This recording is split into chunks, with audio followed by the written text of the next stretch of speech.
లేకపోతే ఉప ముఖ్యమంత్రి గారికి, ముఖ్యమంత్రిగా అనధికారిక ముఖ్యమంత్రిగా మరి డిఫాక్టో చీఫ్ మినిస్టర్గా ఈ రాష్ట్రంలో కనుసన్నల్లో తమ యొక్క పరిపాలనని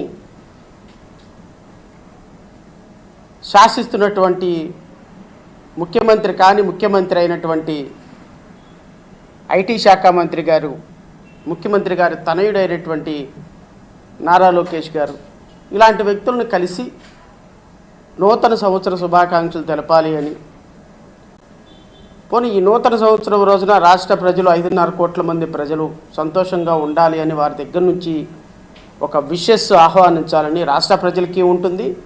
రాష్ట్రంలో పెద్ద పెద్ద పారిశ్రామికవేత్తలకు కావచ్చు, రాజకీయ నాయకులకు కావచ్చు, ఇలాంటి వాళ్ళందరికీ కూడా సహజంగానే ఒక అభిప్రాయం ఉంటుంది, ఒక విష్ ఉంటుంది. పాపం దురదృష్టం ఏంటంటే 2026వ సంవత్సరం ఈ విష్ ఎవ్వరికీ కూడా ఫుల్ఫిల్ కాల.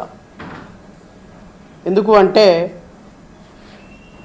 నాకు తెలిసి 1956 ఆంధ్రప్రదేశ్ రాష్ట్రం ఏర్పడిన తర్వాత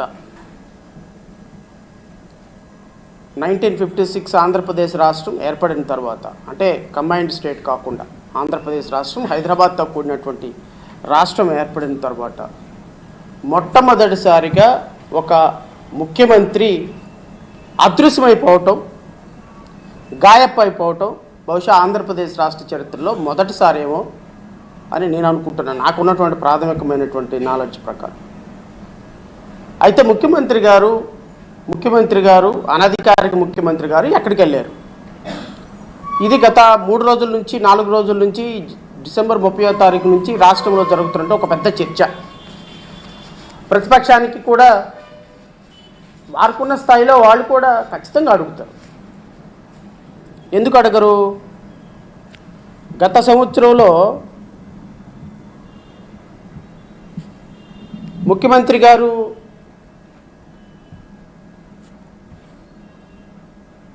ఎక్కడికి వెళ్ళారు?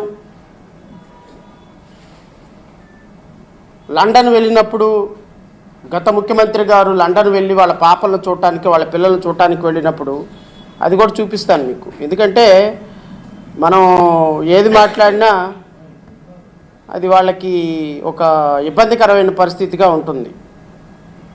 సో గత ముఖ్యమంత్రి గారు వాళ్ళ పిల్లలను చూడటానికి ఆయన సొంత డబ్బులతోటి,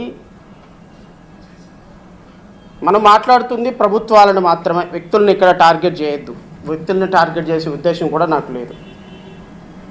గత ప్రభుత్వంలో ఈ ముఖ్యమంత్రి చాలా గత ప్రభుత్వంలో ఈ ముఖ్యమంత్రి ఒక ముఖ్యమంత్రి గారు వారి పిల్లలను చూడటానికి లండన్ వెళ్ళినప్పుడు సొంత ఖర్చులతో విమాన ఆయన సొంత డబ్బులు ఖర్చు పెట్టుకొని, బహుశా ప్రభుత్వం అధికారికంగా కూడా వాళ్ళ, కానీ ఒక ముఖ్యమంత్రి Z+ కేటగిరీ ఉన్నటువంటి ఒక ముఖ్యమంత్రి, ఎందుకంటే మా ముఖ్యమంత్రి గారు ఆంధ్రప్రదేశ్ రాష్ట్ర ముఖ్యమంత్రి గారు గౌరవనీయులైనటువంటి నారా చంద్రబాబు నాయుడు గారు ఎక్కడున్నారు, ఏం చేస్తున్నారు, ఏ దేశంలో విదేశీ పర్యటనకి వెళ్ళారు, ఎక్కడ పెట్టుబడులు తేటానికి వెళ్ళారు? ఎందుకంటే 16 సంవత్సరాల నవ యువకుడు కదా చంద్రబాబు నాయుడు గారు. పెట్టుబడులు తీసుకురావటంలో 16 సంవత్సరాల నవ యువకుడు. ఆ నవ యువకుడు ఎక్కడికన్నా మారిపోయారా, పారిపోయారా, ఎత్తుకెళ్ళారా, ఏమైపోయింది అనేది రాష్ట్రంలో ఉన్న 5.5 కోట్ల మంది ప్రజల్లో నేను కూడా ఒకడిని బాధపడుతున్న పరిస్థితి. ఒక ముఖ్యమంత్రి గారు ఎక్కడికి వెళ్ళిపోతున్నారు, ఎక్కడికి ఏ విధంగా వెళ్తున్నారు అనేది ఖచ్చితంగా రాష్ట్ర ప్రజలకి తెలియాలి, అధికారులకు తెలియాలి. ముఖ్యమంత్రి గారు వారి యొక్క శ్రీమతితోటి, వారి పిల్లలతోటి, మనవళ్ళు మనవరాళ్ళతోటి ఒక లండనో, ప్యారిసో, బాలియో, డాలియో, సింగపూరో వెళ్ళారు. తప్పేం లేదు. వాళ్ళ పర్సనల్ లైఫ్ని ఎవరు తీసుకునే అధికారం ఎవరికీ లేదు. పర్సనల్ లైఫ్లోకి చొరబడాల్సినటువంటి అధికారం కూడా ఎవరికీ లేదు. కానీ ఒక ముఖ్యమంత్రిగా, ఒక మంత్రిగా రాష్ట్రానికి ఒక ఉప ముఖ్యమంత్రిగా ఉన్నటువంటి వీళ్ళ ముగ్గురు యొక్క ప్రతి పర్యటన కూడా అధికారికంగా రాష్ట్ర ప్రజలకి, రాష్ట్ర ప్రభుత్వంలో ఉన్న అధికారులకు తెలిసి తీరాలి. ఇది రాజకీయ పార్టీలుగా మాలాంటి వ్యక్తులను ఖచ్చితంగా విమర్శించేటువంటి అంశమే, అందులో డౌటే లేదు. ఒక ముఖ్యమంత్రి గారు ఎక్కడికి వెళ్తున్నారు? లండన్లో వెళ్తున్నారు. లండన్లో ఎక్కడున్నారు? ఏ హోటల్లో దక్కున్నారు? ఏ రూముల్లో ఉన్నారు? ఎవరెవరితో మాట్లాడుతున్నారు? హవాలా కుంభకోణం చేస్తున్నారా? రవాణా కుంభకోణం చేస్తున్నారా? ఇవన్నీ మాకు సంబంధం లేదు. వెళ్ళారు. ఇప్పుడు మీరు ప్యారిస్ వెళ్తున్నారు, అదేదో ఊరు వెళ్తున్నారు, లండన్ వెళ్తున్నారు, సింగపూర్ వెళ్తున్నారు. అక్కడికి వెళ్ళిపోయి మీరు పెట్టుబడులు తీసుకురావడానికి వెళ్తున్నారా? ఎవరు పిచ్చోళ్ళు కూడా ఎవరు అనుకోరు పెట్టుబడులు తీసుకురావడానికి. చంద్రబాబు నాయుడు, నారా లోకేష్ వీళ్ళు ఫారిన్ వెళ్తున్నారు, ప్యారిస్ వెళ్తున్నారు అనేది ఎవ్వరు అనుకోరు. కానీ శంఖంలో వస్తే తీర్థం అయినట్టుగా మీరు ఆ పర్యటనను అధికారికంగా దానికి ఒక పేరు పెట్టాలి. ఒక్క పెట్టుబడులు తీసుకురావడానికి పలానా చోటకి వెళ్తున్నారు, మీరు అక్కడికి వెళ్ళి పెట్టుబడులు తీసుకొస్తున్నారా, లేకపోతే మీరు ఇక్కడ నుంచి దోచుకున్న డబ్బును అక్కడ హవాలా కుంభకోణం చేస్తున్నారనేది ఎవరికి తెలియదు. కానీ ప్రపంచానికి మాత్రం ఒక కలరింగ్ ఇవ్వాల్సినటువంటి మీ మినిమం బాధ్యత అయినా మీ మీద ఉంది అనేది మా రాజకీయ పార్టీ యొక్క ఒపీనియన్. జేబీపీ పార్టీ యొక్క ప్రాథమికమైనటువంటి ఒపీనియన్, మీరు ఈ రాష్ట్రంలో ఒక ముఖ్యమంత్రిగా, ఉప ముఖ్యమంత్రిగా, Z+ కేటగిరీ ఉన్నటువంటి వ్యక్తిగా మీ భద్రత అనేది మాకు కూడా కన్సర్న్. మా రాష్ట్ర ముఖ్యమంత్రి తెలుగుదేశం పార్టీ అధినేతగా మీరు ఎలాగైనా వెళ్ళిపోండి, ఎక్కడికైనా వెళ్ళండి, we don't mind at all. గత 5 సంవత్సరాల్లో మీరు హైదరాబాద్లోనే కూర్చున్నారు. ఎవరిని అడిగారేంటి? ఎవరు అడగల. కానీ ముఖ్యమంత్రిగా మీరు ఉన్నప్పుడు, ఉప ముఖ్యమంత్రిగా పవన్ కళ్యాణ్ గారు ఉన్నప్పుడు, డిఫాక్టో చీఫ్ మినిస్టర్గా నారా లోకేష్ గారు ఉన్నప్పుడు మీరు ఎక్కడికి వెళ్ళారని తెలుసుకోవాల్సిన బాధ్యత ఈ రాష్ట్ర ప్రజలకు ఉంటుంది. ఒక రాజకీయ పార్టీగా అడిగే హక్కు కూడా మాకు ఉంటుంది అనేది నేను చెప్తున్నా. అయితే గత ప్రభుత్వంలో చాలామంది అడగొచ్చు, నీకేం పనియా ముఖ్యమంత్రి గారు ఎక్కడికి వెళ్తే? నాకేం పని లేదు. కానీ ఒక ముఖ్యమంత్రి గారు గత ప్రభుత్వంలో వ్యక్తిగతంగా వారి పిల్లలను చూడటానికి సొంత ఖర్చులతో విమానంలోకి వెళ్ళినప్పుడు మరి దాన్ని మీరు రాజకీయ అస్త్రంగా మార్చుకొని ఊరు వాడ తిరిగి గోలగోల చేశారు కదా. మరి ఆ గోలగోల చేసినప్పుడు మరి నీవు నేర్పిన విద్య నీరజాక్ష అని మరి నువ్వు మాయమైపోయినప్పుడు అడగాల్సిన బాధ్యత రాజకీయ పార్టీలకి మాకు కూడా ఉంటుంది కదా. అయితే గత ప్రభుత్వంలో ముఖ్యమంత్రి గారు వారి వ్యక్తిగతమైన పర్యటనకు వెళ్ళినప్పుడు జగన్మోహన్ రెడ్డి గారు మీరేం మాట్లాడారో కూడా రాష్ట్ర ప్రజలకు ఒకసారి వేసి వినిపించాల్సింది. రోడ్ల మీదకి వచ్చి బ్యానర్లు, ఈ ముఖ్యమంత్రి పాపం చాలా పేదవాడు, కన్న కూతుర్ని చూడాలని అభిమానం పుట్టింది. ఇక్కడి నుంచి ప్రత్యేకమైన విమానం వేసుకొని లండన్ పోయాడు. అక్కడ ల్యాండింగ్ ఉండాలంటే ఒక గంట కింద రేటు పడుతుంది. అంటే దగ్గర 30-40 కోట్ల రూపాయలు మీ డబ్బులు ఖర్చు పెట్టి కూతుర్ల మీద అభిమానంతో లండన్ పోయాడు తమ్ముళ్ళు. 12 కోట్ల రూపాయలు ఖర్చు పెట్టి ప్రత్యేక విమానంలో లండన్కి వెళ్ళాడు. హాలిడేకి వెళ్ళాడు. ఇక్కడ ప్రజలు కష్టాల్లో ఉంటే హాలిడేలకు వెళ్తాడు. జగన్ లండన్కి వెళ్ళి ఎక్కడ కొడుకుంటున్నాడు నేను అడిగానా? ఏ హోటల్కి వెళ్ళాడని అడిగానా? ఇప్పుడు ఆంధ్రప్రదేశ్ ముఖ్యమంత్రి ఇది చూడండి, ఒక్కసారి వినిపిస్తాను ఎందుకంటే రాష్ట్ర ప్రజలకు మరొకసారి తెలియాలి. చాలా పేదవాడు, కన్న కూతుర్ని చూడాలని అభిమానం పుట్టింది. ఇక్కడి నుంచి ప్రత్యేకమైన విమానం వేసుకొని లండన్ పోయాడు. అక్కడ ల్యాండింగ్ ఉండాలంటే ఒక గంట కింద రేటు పడుతుంది. అంటే దగ్గర 30-40 కోట్ల రూపాయలు మీ డబ్బులు ఖర్చు పెట్టి కూతుర్ల మీద అభిమానంతో లండన్ పోయాడు తమ్ముళ్ళు. 12 కోట్ల రూపాయలు ఖర్చు పెట్టి ప్రత్యేక విమానంలో లండన్కి వెళ్ళాడు.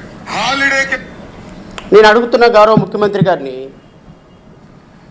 సొంత డబ్బులు ఖర్చు పెట్టి వారి పిల్లలను చూడటానికి వారి సొంత డబ్బులు ఖర్చు పెట్టుకొని లండన్ వెళితే దాన్ని కూడా మీరు విమర్శిస్తూ 45 సంవత్సరాల చరిత్ర కలిగినటువంటి విజనరీ ముఖ్యమంత్రి, మీరు 45 సంవత్సరాల అనుభవం ఉన్నటువంటి ముఖ్యమంత్రి, అంటే ముఖ్యమంత్రిగా 16 సంవత్సరాల అనుభవం, రాజకీయ నాయకులుగా 45 సంవత్సరాలు, ప్రధానమంత్రి మోడీని మీరే ప్రధానమంత్రిని చేశారు, వాజ్పేయిని మీరే ప్రధానమంత్రిని చేశారు, 1956 నుంచి ఎప్పటి వరకు రాష్ట్రపతులను మీరే చేశారు, ఈ దేశానికి స్వతంత్రం మీరే తీసుకొచ్చారు, ఈ దేశాన్ని బ్రిటిష్ వారిని ఎక్కడి నుంచి పారద్రోలింది మీరే, భారతదేశానికి స్వతంత్రం తెచ్చింది మీరే, హైదరాబాద్ని కట్టింది మీరే, ముంబైని కట్టింది మీరే, ఢిల్లీలో దేశ రాజధానిగా ఢిల్లీని సెలెక్ట్ చేసింది మీరే అని చెప్పుకుంటారు కదా. ఇంత విజనరీ ఉన్నటువంటి మీరు, ఇంత అనుభవం ఉన్నటువంటి మీరు, మరి ఒక ముఖ్యమంత్రి వారి పిల్లలను చూడటానికి వెళితే దాన్ని అంత వ్యంగ్యంగా మీరు మీ సుపుత్రులు ఇద్దరు విమర్శించారే. 12 కోట్ల రూపాయలు ఖర్చు పెట్టి విమానం వేసుకొని వెళ్ళారు, ఇది వాళ్ళ సొంత డబ్బులు, ఈరోజు రాష్ట్ర ప్రజల బాధల్లో ఉంటే వాళ్ళు విమానం వేసుకొని వెళ్ళారు, వాళ్ళ పిల్లలను చూసుకోవడానికి విమానం వేసుకొని వెళ్ళారు అని చెప్తున్నాం. మరి మీరు ఎక్కడికి వెళ్ళారు సార్? మీరు ఆర్టీసీ బస్సు వేసుకొని వెళ్ళారా, లేకపోతే సైకిల్ దొక్కుంటే వెళ్ళారా, లేకపోతే పడవ వేసుకొని మీరు మీ అబ్బాయి ఇద్దరు కూడా పడవ దొక్కుంటా వెళ్ళారా కలుపుకొని? ఎట్లా వెళ్ళారు సార్ మీరు? పోనీ మీరు విమానంలో వెళ్ళారు, విమానం డబ్బులు ఎవరు కట్టారు సార్? అనిల్ అంబానీ కట్టాడా? విమానం డబ్బులు ఎవరు కట్టారు?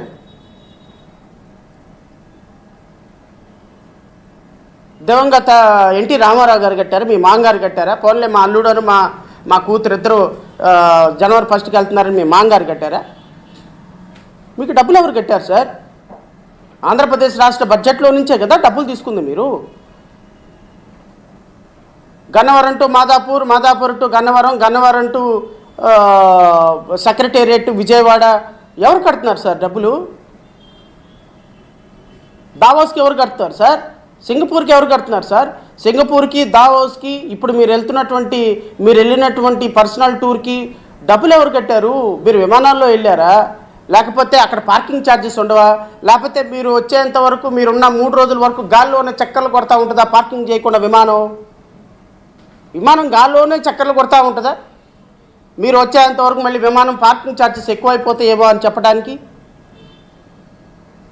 మరి మీరు మాత్రం ప్రపంచానికి ఏ రూమ్లో ఉన్నారు, ఎక్కడున్నారు, ఏ హోటల్లో ఉన్నారు, ఎవరితో ఉన్నారు, ఎక్కడున్నారు ఎవరికి చెప్పరా?